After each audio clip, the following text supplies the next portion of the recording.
लगता माई बिना घरवा अंधार लगता भागलपुर सारा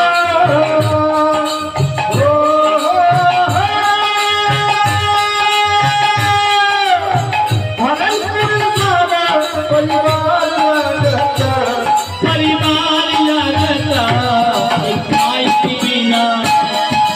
मैयत बिना घरवा अंधार लगता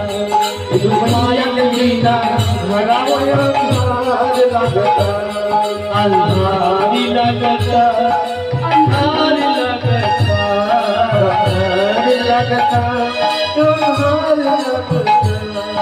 सुना लगता सुना लगता सुना लगता बोलिए